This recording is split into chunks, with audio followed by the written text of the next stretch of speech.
You're listening to Sarah Hagan Backstage, with interviews and insights from years inside the music industry. Join Sarah as she talks with masters of their crafts, finding out what makes them tick, both inside and outside of the music business. Welcome to Sarah Hagan Backstage. My guest today, Tim Alexander, is best known as the drummer in the band Primus, but he has also played with amazing acts such as A Perfect Circle, Puscifer, Laundry, Blue Man Group, and more. Today we are going to talk about how he got into drumming, the start of his time in Primus, their latest tour playing tribute to Rush, and the recent 25th anniversary of South Park concert. So come along with me as I catch up with Tim Alexander. Tim, welcome to the podcast. Hey, thank you. Absolutely. How are you doing? I am great. Been touring all summer and back home and resting the muscles. We've got a couple more. Well, we just got back from, actually we did our tour with Primus this summer. Then we had a couple months off, and then we did the big South Park reunion. So that was really fun. Absolutely. Not reunion. What am I saying? South Park anniversary show. Yes. Yes, so, the 25th anniversary of South Park, and that was super fun. Oh my gosh. So that's one of the big things I have to ask you about. Let's just jump into the South Park show because you just mentioned it. But yeah. So South Park's 25th anniversary show at Red Rocks. I watched it and it was incredible. Did? Yeah, absolutely. It was so great. I can only imagine how much fun it must have been to play that show. Yeah, it was. It's neat to play something different show wise. You know, usually we're just playing songs, Primus tunes, or lately we've been doing the album Farewell to Kings by Rush. So that's been a big, we've been doing that for 2 years and we're almost done. We're heading down to South America next month to do 2 shows in Chile and 1 in Mexico City. And then I think we're done playing that record. But yeah, it was great to play these kind of funny, you know, different styles. Just Trey and Matt, they're really creative and really funny. So yeah, I mean, so like, you know, the world knows them as, like you just said, creative, funny people who've made this long lasting show that we all think is hysterically funny. And thinking about 25 years, like all of us who remember the start of South Park, it's just amazing to think like it's been 25 years. That's incredible. But yeah, I had no idea that those guys could play instruments and sing. I know. And I know. like I had no idea they were as talented as they are. That was incredible. That was surprising to me too. Right. Right. Yeah, and you were playing like double drums, and you know the songs from the episodes are so funny. So like revisiting all of those songs. I mean, I don't even know how you kept a straight face through some of that because oh man, I was just so focused on not messing up, you know. Just watching Trey, watching him at the piano and making sure that I could hear everything and make sure, you know, I was just focused. For sure. I mean, and you had so much of it for the drums and the percussion, everything that you were doing up there. And the whole show was like so well orchestrated. It was just the way that it was put together was fantastic. And to be at Red Rocks. Yeah, it was interesting. You know, it just kind of felt like it was just stumbled, you know, together. Like it just fell together. It was literally like the week of the show, we were rehearsing in Denver, and there was, at least on our end where all the music was, there was still a lot of like, we don't know what's happening, you know. Mm-hmm. So it was really surprising, like their comfort with having this deadline that's going to be filmed, and then 2 days later it edited and then aired on TV. It's not like they took 6 months to edit and make everything perfect. Mm-hmm. It was surprisingly crazy how fast, and they just it felt like they were just winging a lot of it, but I think they had a lot of vision going into the rehearsals. Mm-hmm. But musically, yeah, it was, and the music was changing too. Each day there would be little things, and it was crazy that it was filmed and then released 2 days later. I mean, That it was is shocking. that is shocking. That is It's shocking. I crazy. didn't. Yeah. It's I didn't know. crazy. You would have no idea watching it. You would have no idea because, the clips that were in it and then like, the projections on the rocks and everything. It was incredible. It was really, Yeah. really great. And it's on YouTube for anyone who's listening and hasn't seen it. Go check it out on YouTube because it's musician wise, it's fantastic. And then it's also incredibly funny. So, And it's streaming on Paramount Plus too, I think. okay. Yes. So yeah. That's So awesome. And yeah. one of the aspects of that show was that Geddy Lee and Alex Lifeson came and played with you. Right. And Yes. holy moly, how cool was that? Dude, that for me, being a kid who was 14, 13, 14, in the basement just playing to their records, and every year a record would come out and I would just sit and I would air drum to it. I would learn every note. So it was really, really shocking. We did the first show with South Park. So we did the first show, and then the next night the surprise was that they were going to do this whole Blame Canada song, Mhm. and then Getty and Alex appear on the screen in cartoon. But then, as you see in the show, they come out and then we play. um I didn't know that was going to happen until like a day or two before. And Well, or yeah, I think it was only a couple days before that for sure they were going to play and do all of that. So the day of the second show, around noon, we went over to this other theater, and then me, Les, and Larry, and Getty and Alex rehearsed for a couple hours, just played through the song over and over, mhm.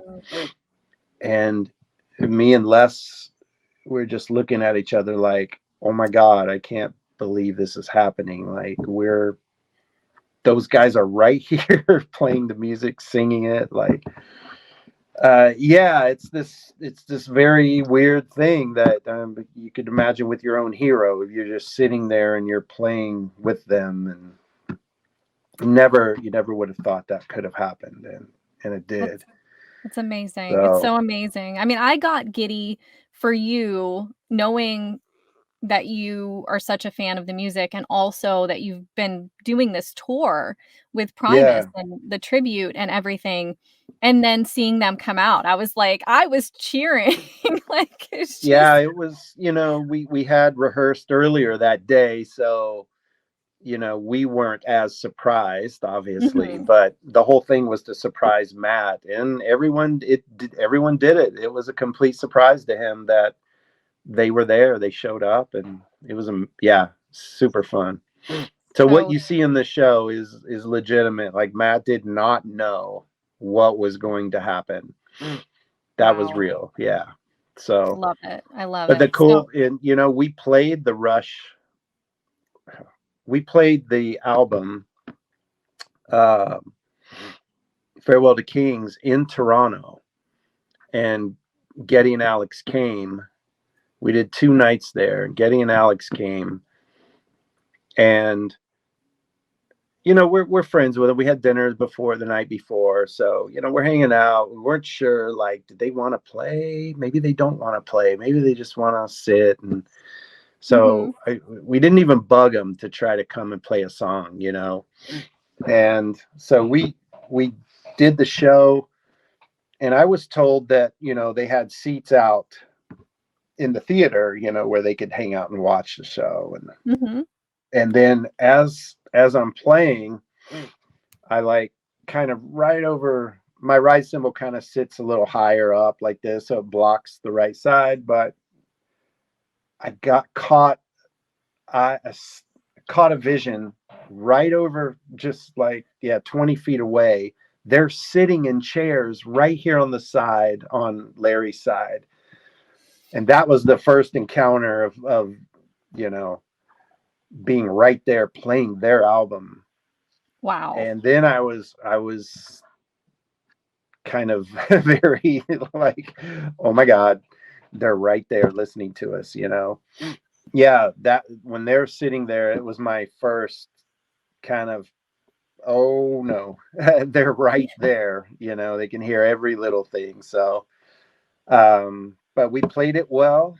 And afterwards, we were hanging out, and Getty said that the big guy would be smiling right now. So that was really cool. Like I played it well. So to me, that was a big deal, Yeah. I mean, that was the biggest. That's like the highest compliment, right? Yeah. Yeah. That's so beautiful. And that's what we're trying to do, we're not trying to be a cover band, but just trying to play the music to the best ability that we can, and for me, I'm about 95% note for note. There's real subtle things. And even I watched some live stuff, and Neil would, he would change stuff from the album, but we were basing it off the record. So I was trying to stick to that as much as I can. Not perfect, and some nights way not perfect. But overall, yeah, we were, we did that in Toronto with them, and it was really, after that, it felt like, oh, we should just stop now. And that was only midway in the tour. And we all just kind of felt a big relief, like, okay, we did that, Absolutely. So, yeah. I can understand that for sure. Like you accomplished what you were trying to accomplish, right? But yeah. But it must have been really, really fun to play the music that you were, that you were in love with, and like, growing up being such a Rush fan, and like you said, getting every album and air drumming to everything, and then having a chance to, play it as a professional musician and get the thumbs up from the band. Like, super cool. There's quite a bit of surprising pressure that comes along with it, because every night, it's like you just want to try to do it. We wanted to try to do it the best we could, and so it's always this thing of trusting what because we're not writing charts or anything like that.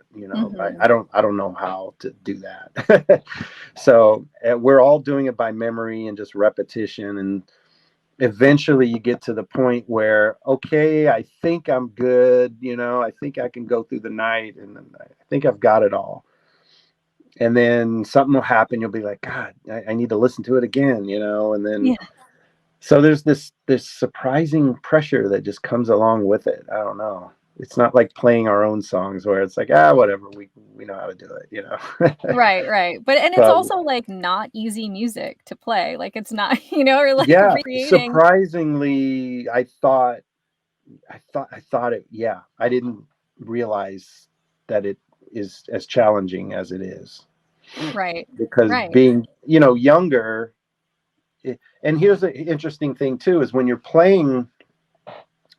listening to a record, and it, and you're listening, everything that's going to happen, it's about to happen.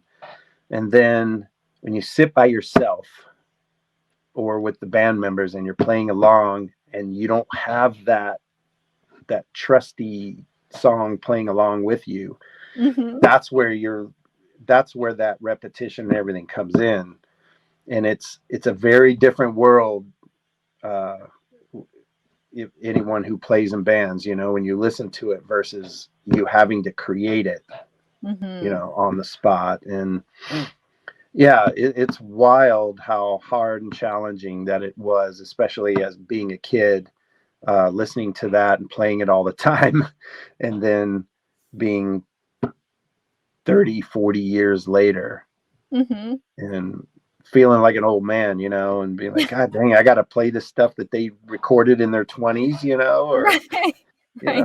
it's, That's a yeah. good point as well. But, Yeah, there's a lot of, especially playing drums, it's very physical, and yes. there's a lot of what are they called? The quick twitch muscles and all that Yep. Fast stuff twitch that, muscles. Yep. yeah, and with age things change. I can feel the reactions not moving as quick, and I mean, maybe it's just me, but it's not my goal either to play like that, to play really Sure. fast and tons of notes and stuff. I like something that I can feel it better Absolutely. versus, Yeah. I used to be totally into being technical, and trying to see what kind of cool stuff I could do, and Mm-hmm. anymore I'm just kind of leaning away from that. Yeah, I understand that, but one of the things that, makes up your style of playing or what your sound is, you're very accurate with your playing. I've always noticed that about you and Hmm, um you're always like holding it down for whoever you're playing with, whether it's with Primus, the other bands you've played with. You can see it on this South right. Park show that we talked about. Like you're holding it down always, and that's so impressive to me. Like you said, these songs that you play are there's a lot of time changes, there's a lot of polyrhythms in there, and you're always like so consistent with everything. Thank you. Yeah, that is the goal, Right? just Right, to make it absolutely. feel good, sound good, and not overplay, but not sound boring. I look really boring. I'm not a very physical, Yeah, drummer. I I don't think it's think from watching Neil, because I used to watch Neil, and it was like he didn't really move much, and Mhm. then that's kind of what I do too. I just do a thing. I don't do all these crazy head moves and twirling Yeah. and Yeah, but, like and that's what I mean, like, you and also as you get older, like, you are doing all those movements and having some things maybe that are unnecessary in the playing. It's like it becomes something that you probably try to avoid because you are trying to be more specific and not like injure yourself doing anything that's like outrageous, yeah, or yeah, unnecessary. yeah, that is true. I mean, my body's definitely feeling it drumming all the years, with back issues and getting arm. I don't have like arthritis or anything like that, but I'm definitely getting like muscle overuse kind of muscle things. Mhm. So yeah, Yeah. it's not fun. No, I know, and but it is one of those things that, like, you learn to adjust.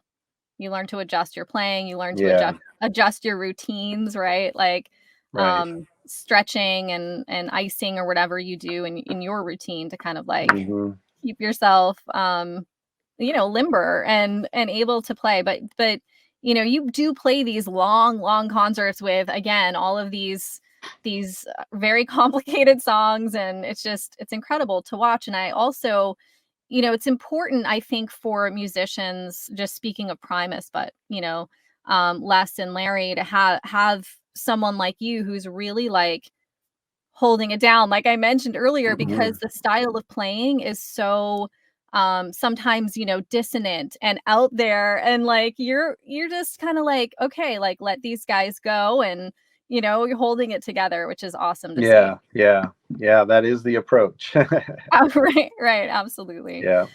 Okay, so I wanna go back in time a little bit and talk about you as you got your start in music, and, we've talked a little bit about, the Rush influence in your playing when you started playing, but I'm just wondering, like, how did you start playing drums? Like, what made you want to start? And did you have formal lessons?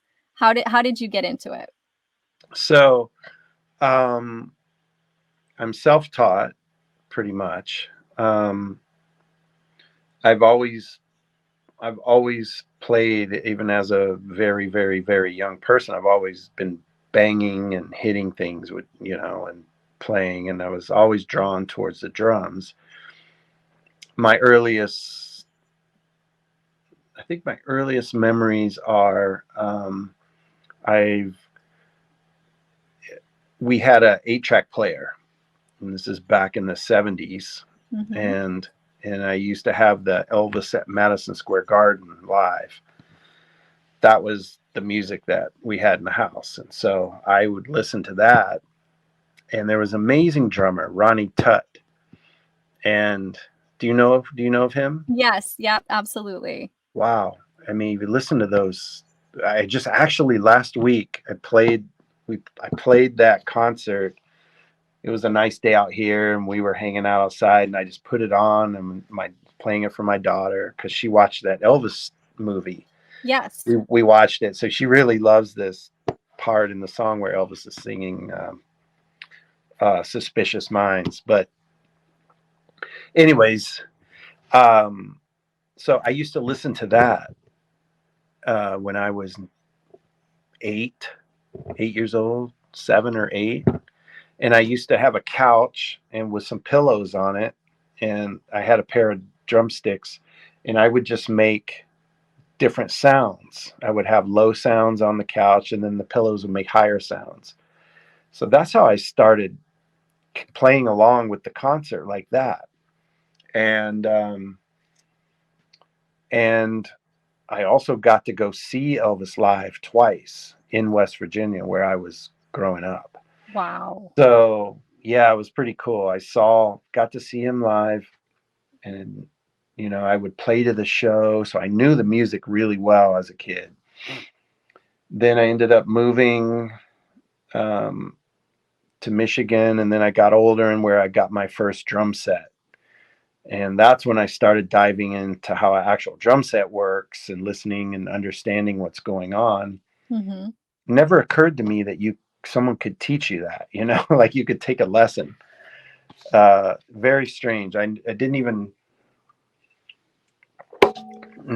think that was possible. And then I just always just kind of figured it out. And so I got more and more into music. Hearing Toto doing Hold the Line and the bass drum at the end, I used to think was the most amazing thing in the world, like doom to do ga doom doom to do ga. I was like, oh my God, I just would play that over and over. Then I'd hear it now and I'm like, oh my God, I used to freak out over that. But I remember hearing that and getting into gosh, Aerosmith live was a big one. But nothing really grabbed me. The Cars I would get into, we were playing, but then I heard, well, of course I heard Zeppelin at that point. So I was living in south of Detroit at the time. Mm-hmm. And so rock radio was what there was. I didn't have a big record collection or anything like that. Mm-hmm. So just listening to the rock radio, and I had a couple albums. And then I heard Rush, and then that was it. That was like, oh my God, what is this? And so that's where it started for me. And then I don't know what first record I got. It might have been Moving Pictures. No, I think it was the one before that. Anyways, I heard Spirit Radio, and that's the one, with the big intro with the drum fills. And so I think I got that and just started diving in and trying to figure out what's going on here, and That's having a amazing. turntable and playing the record forward and backwards, just real slow, so that I could hear the beats real slow on what he was doing. And I'd look at pictures on the album covers to try to see what sounds he's hitting, and how could he physically hit that one and then hit that one. They must be on the same side. And so there was a lot of just trying to piece together what a drum set does, and how it's put together and where the sounds happen. So then I started getting the hang of that, and and then started getting exposed to, of course, getting into Led Zeppelin as well at the same time.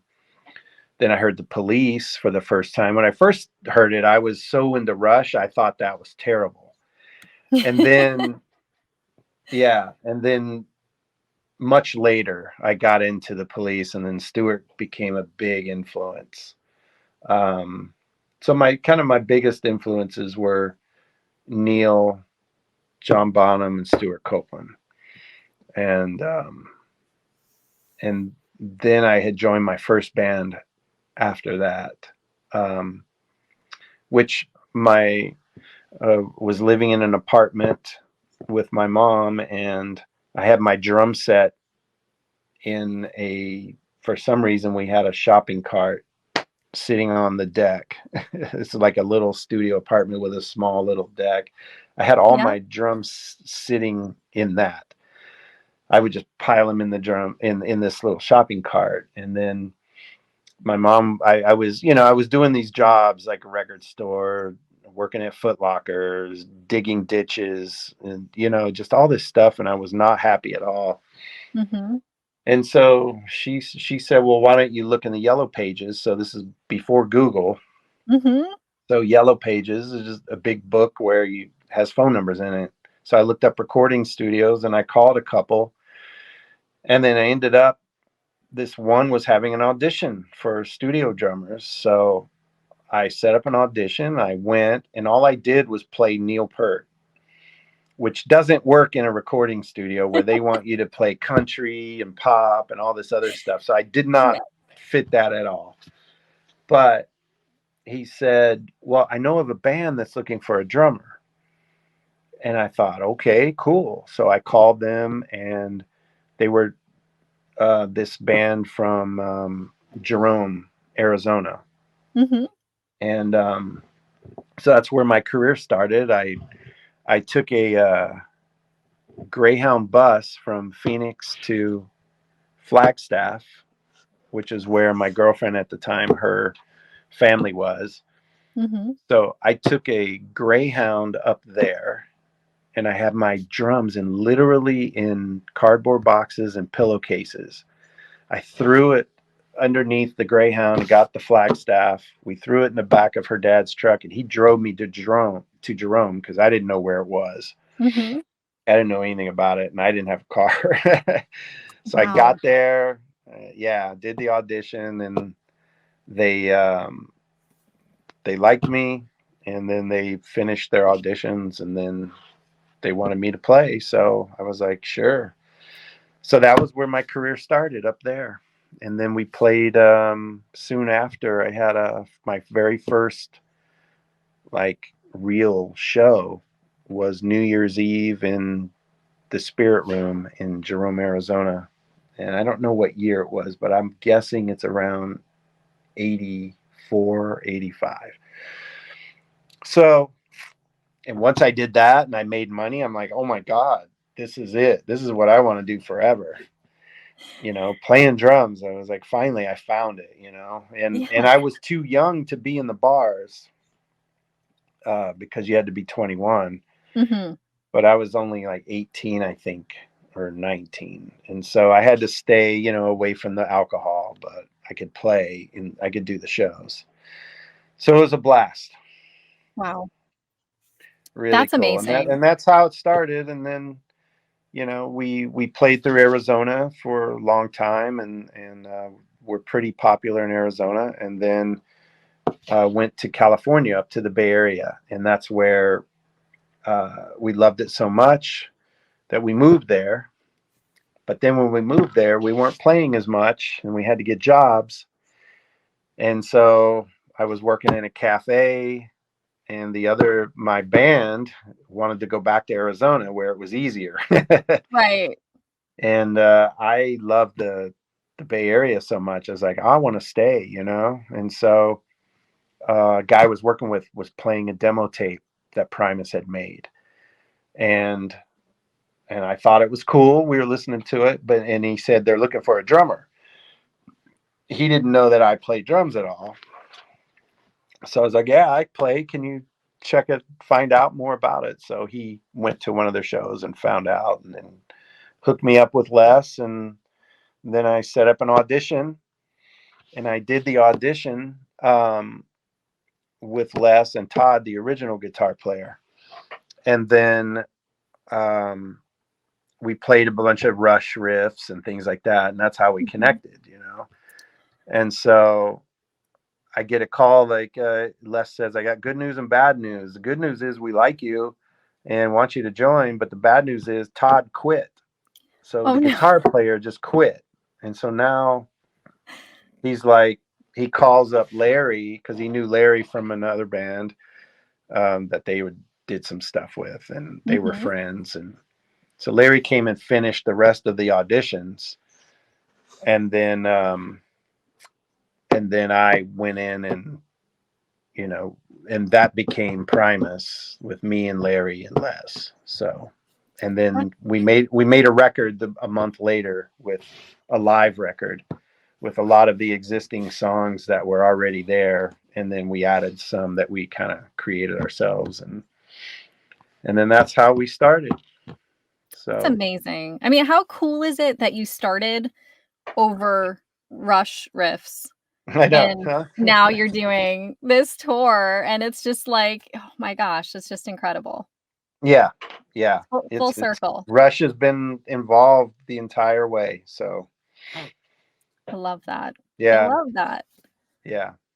I'm sure a lot of people have the same similar influence, you know, with those guys, but they've definitely been a part of my career and path, you know, all along. So it's just amazing. And did you all know in the beginning, when you were creating Primus and getting your start, did you know that you had something so special?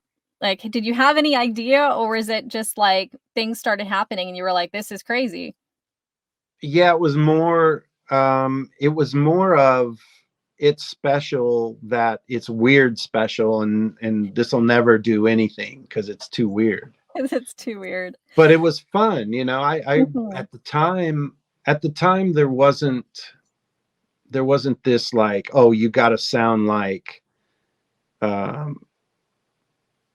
you know, whatever popular band there was at the time, you know. That wasn't the thing.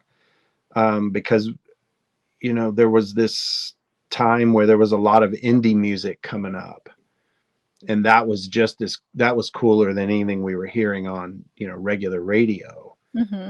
And so we were hearing really cool bands. And so it was kind of like, well, we're just going to do our thing. You know, we enjoyed playing what we were playing.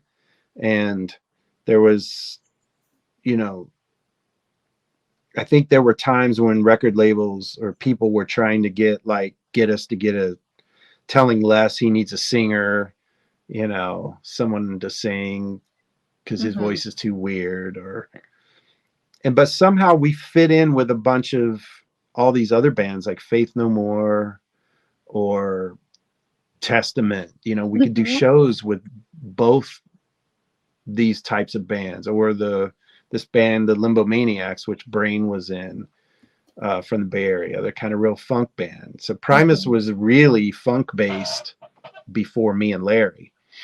When me and Larry got in, it started getting heavy and strange. And yeah, it just it was kind of that. We were kind of like this weird band. But somehow we had enough something that people liked it, you know. Yes. The younger teenage boys liked Yeah. it. The girls hated it. Oh no. Yeah, Oh no. Yeah. but yeah, I've always said, like, there are a couple places where the men's room line is longer than the women's room, right? And one of them is like any kind of like prog rock based show is one of those totally. places, right? Yeah, But I, it's just I love that, like, it worked. It was kind of like it came together. Yes, totally different than anything else out there. But it worked, and it's worked for decades. So, that's a yeah. testament It's to you all. pretty interesting that we can still play right now, and shows are doing great. Like, and we're noticing a lot of younger people there, which is surprising, because I'm trying to figure out how are all these kids finding out about us and liking us and learning it. And I'm seeing more women there too, which is Yeah. crazy. Yeah, So absolutely. That and I've noticed that more too in the last decade or so, with those shows, with those prog rock shows, a lot more women are into it, and I love that, of course. Of course I love that. But, I think it's great, and the weirdness is, like, perfect, and, I mean, there are just so many aspects to it. I have to ask about one thing that I've noticed, on stage with you all is the horse head on the oh, stand. I have to ask about the the significance of that. I that's just a microphone that Les can talk to us. Love it. I So love that. that's it. Yeah, I know, it's So pretty cool. that that's fantastic. That clears that up for sure. Yeah. Um, and I don't usually go into, like, gear so much because I talked gear with Oh drummers man, for, like, I 2 know. decades, but I'm always fascinated by your setups because it's different for the different things that you do, and you add some things, and I see, the different percussion instruments and everything, and one of the elaborate kits that you had was, the Chocolate Factory Yeah. album and tour, and I'm just wondering if you can take us through it. I know a lot of people who listen to this podcast are really into the gear thing, and if you can take us through that a little bit. Well, it started off. So that was kind of the first. Yeah, I think that was kind of the first record back with us three together.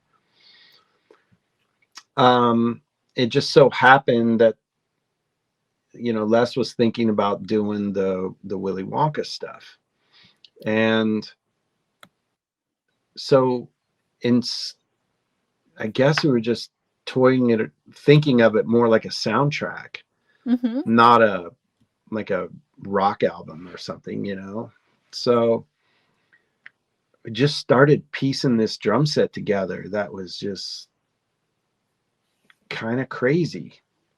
Like I had like a 24-inch kick on this side. I'm trying to remember. Then to make it interesting, I had rototoms. Oh wait, or octobans going straight up. I have Right. rototoms. I have this little metal like UFO kind of drum, Mhm. that I would do some parts on that. Um, and there was some, the rototoms and a gong bass drum over here, big one. So no snare drum. Right. And it was all about just kind of like I said, soundtracks, playing rhythms. Mhm. And then on top of that, so that was a pretty big set, and we had like some effect symbols and octobans up here where I could do stuff. And so all the heads, we painted the heads. So they had some cool little Willy Wonka type designs to them to make it look visually interesting. So I've got this weird big percussion set, but then we're doing a Primus show. And, that's only about 30 minutes. Mm-hmm. So what do you do next? So now I can't play the regular Primus stuff on this. So I had to bring my other set which was, 9 or 10 piece set and, octobans and all that. So you stack that on, that goes all the way around. So I literally was, pretty much surrounded by not 360, but about 340 degrees where I crawl in through the back and it was great because I could have all these different sounds and that's kind of what it's about with having so much stuff. It's about just having sound options. Because I do think of it more of rhythms. It's not just keeping beats. And so that's where all these different sounds come in. If you just have something else that can make it sound a little more interesting or different. And so I use the octobans on my drums. I have their concert toms now. I love that sound of just a quick attack, some tone, and then it's done. And so that's kind of where all that stemmed from, was approaching it more like a soundtrack with the Chocolate Factory. And we just kind of pieced that kit together. Just what do we have laying around? What sounds good, and just kind of made it something different. For sure. Intentionally, because physically, you sit at a drum. There's usually a kick and a snare and a hi-hat right there, and it just makes you mentally. It just locks you into this box. So that's one thing. Sometimes it's necessary. But with that, it was like we could do something different. And I had to get away from that, and because it makes you think when you hit something that, that's not a snare drum sitting there. Like, wait a minute, you got to think about what you're playing now. It's not just this automatic thing. And like right now, I don't know if you can see, but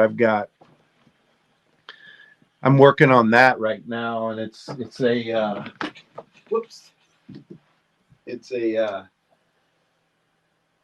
kind of like a standing up. It's a kit that I can stand up and play.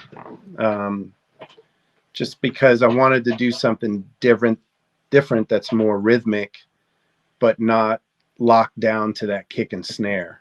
That is very, very cool. And I think it's really fascinating. And I agree 100% that when you change things up, it forces you actually to be more creative, to think of things in a different way. And that's so interesting. Thanks for giving us a little sneak peek at that setup that you have. It looks really cool. I'm trying it. I haven't I'm working on some recordings with it to see how it sounds, but it's so far it's seemingly working out well. So great. And that comes from the Peter Gabriel influence, hearing in a lot of world music, where they don't sit and just play bass drum, snare drum, hi-hat, I don't know how it's going to go. Like if you're trying to make a living at it, take a risk of being too different, sometimes. But well, it's worked for Primus, right? So maybe I can do something with it. Absolutely. But I'm having fun with it. Just like you said, for creatively wise, just opening up the brain a little bit and doing it a little differently. Instead of the bass drum's mounted up there, so I have to hit it with my hand. No, right now, no cymbals, just kind of a Peter Gabriel approach. Just trying to think of the rhythms that happen, and how it drives and makes you feel. I love that. And I want to ask the question too, when it comes to writing music with Primus, how does that process go? Are you writing together? Are you coming up with parts that you're sending each other and then writing No, off we of don't. that? We usually it's from getting together, and those guys will have like some riffs or something, and sometimes Les has had complete like ideas all laid out. So Mm-hmm. it varies, you know. Mm-hmm. Usually for me, um, unless I have some kind of really whacked out groove, or rhythm, I just kind of play to the parts. All right, my part will come after I'm listening to what they're doing. That makes Usually. a lot of Yeah. sense. Yeah, Yeah. absolutely. Yeah. And I love that, like, the albums that you've played on, I can hear your style, in that music as well, which is so fantastic. And, just to tell you, when I was starting to play, and I think I've talked to you about this before, but Primus was such a huge band in my kind of like introduction to different styles of music and different time signatures and all of that. And I think maybe, I was probably 13, 14 years old, like right around there when BMG was a big thing. And I don't know if you remember, like, BMG. the BMG was like, you could order CDs in the mail. This was Oh, like, right. mail mail ordering CDs. But we could go to the record store and like buy a CD. And I think, I'm not sure what, I think it was maybe Sailing the Seas of Cheese that I got, but the BMG like Lost you. ordering service was where you could order any album you wanted, which the stores didn't always have, and we didn't have Amazon and all of that stuff, and we didn't have music online. So I just remember listening to the album and being like, I must own everything Primus. And BMG was great because I could just like order them all at once and have them come to the house. And it was Yeah, like, that's you cool. could order 12 CDs for like a cent, and then you had to pay for the next 6 CDs or something. So it was actually really great for us kids who grew up in the 90s. But Yeah, that's cool. I know that's great. I never used those online stuff. I ended up working in a record store at one point in Phoenix, out of high school, just looking for work and didn't know what I was going to do, and so I ended up, thought, wow, record store could be really cool. I like music. yes, right? And And you it probably was one of my funnest jobs that I had, for sure. I didn't like doing all the inventory stuff though. That was annoying.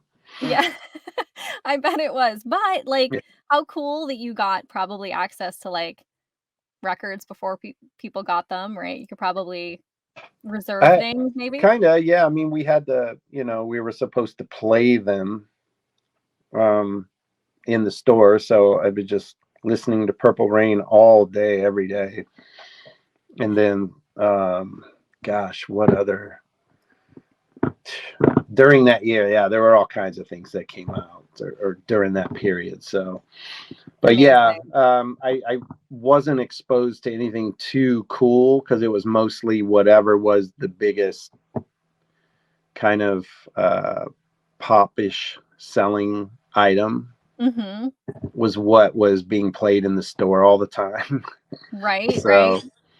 yeah, But but it was cool to be around music and hear it. yeah. So And in those days, concert tickets, I don't know if this was the store that you worked in, but I remember the stores that I would go to, that's how you got your concert tickets. So did you guys have access to concert no, tickets? No? no, this is just straight up record store. I That don't remember selling tickets to shows. So no. yeah, That would have been it cool. was in a mall too. So Right? yeah, That's great. But getting to listen to Prince, you know, and work while listening to Prince, that's great. not too bad. Not terrible. Not terrible. Yeah, One of the greatest guitar players to exist yeah, ever, right? great drummer too.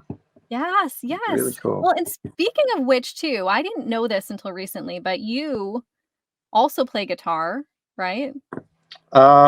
You know, on a basic level, yes. That's that's Nothing great fancy, though. just enough to try to make some sounds that sound good to me. I like that. I like that, and probably enough to really relate to a lot of the musicians that you play with because you know, play with some amazing guitar players. Yeah, yeah. I mean, yeah. What I do is definitely nowhere near what they can do, you know. But you know, some of the music I like is not complicated, you know, and Yeah, I can play it on guitars, you know. So and that makes it fun, I'm sure. yeah, yeah, it makes it fun, and my head kind of is like that, like just playing the drums is not enough sometimes, you know. I got to do other things too. So Totally. yeah, yeah, you have to, like, expand your creativity, right? yeah, totally, totally. That's awesome. And, you know, some of the other musicians that you've played with, one of my favorites of all time, and I think we've talked about this before, but Maynard Hmm. James Keenan, you know, playing with him with A Perfect Circle and Puscifer, your band Laundry, and, you know, it's just like it's the musicianship all around is just top Yeah, level. actually, yeah, all of those people really good musicians for sure. And Absolutely. yeah, I've enjoyed doing all of it. Yeah, Amazing. yeah. Some of the I'm just you've got me Hmm. thinking, but like Okay. Buckethead, right? Playing with you guys. Um, yeah, you know, I've never really done like official Buckethead stuff. He sat in with us a few times, but there was one, and we were going. Primus was going to Japan to play Fuji Fest, and so was Buckethead, his band Giant Robot. And I don't know what happened, but Brain was usually the drummer with Buckethead, and Brain couldn't go. Mhm. So since I was going to be there, they just asked me to play. So then it was me, um, and I played drums for Giant Robot that day for Fuji Fest. And it Wow. was pretty cool. There's a recording of it. I don't know where it is, but yeah, you know, and his music was, you know, no crazy stuff. It's kind of groove based and kind of dub like, but Mhm. with with you know, Buckethead just doing his crazy stuff over top, and it was super fun. I really liked it. But I remember we were sitting in the ride on the way there, and trying to go over, you know, some of the music in the van, you know, while we're going, you know. So I can that was fun. that sounds like fun, and you know, his music is so diverse too, like from Yeah. one thing to the next. It always amazes me the styles, the different styles and all of those albums that he put out, the Pike albums, the styles from one to the next. It was like, okay, this is very Pantera like, and then this next one is so chill and like it's just incredible. But again, Wow. you know, guitar wise, just unbelievable talent. Yeah. Um, Yeah, he's crazy. yeah. So you're working on some potential recordings. Or is there anything else that's happening? I know you have the dates coming up in South America with Primus, right? Yeah, those are coming up November 1st or 2nd. Two shows in Santiago, and then we go to Mexico City. And then home, and then as far as I know, that's it. Get a little So I'm break. You just need a break. yeah, I really do. I'm just getting my setup here and working on my own stuff right now. So Love it. I yeah. can't wait to find out what that is. and hear it. Yeah, I know. Me too. Right? We'll find out together. And All right. I will put all the links to your social media, to Primus, I to don't have, tour yeah, info. I mean, I don't have a lot going on social. You know, I had the cider business going for a while. And we ended up stopping that last year. It was just, Mhm. you know, a lot of factors involved, but COVID didn't help things Right. with that. But anyways, yeah, so that was my big social media push thing, but now I don't have a lot going on social media wise. But you know, yeah, there is Primus website that has some dates. And yeah, yeah, you can Yeah, send some links and we'll see what we can do.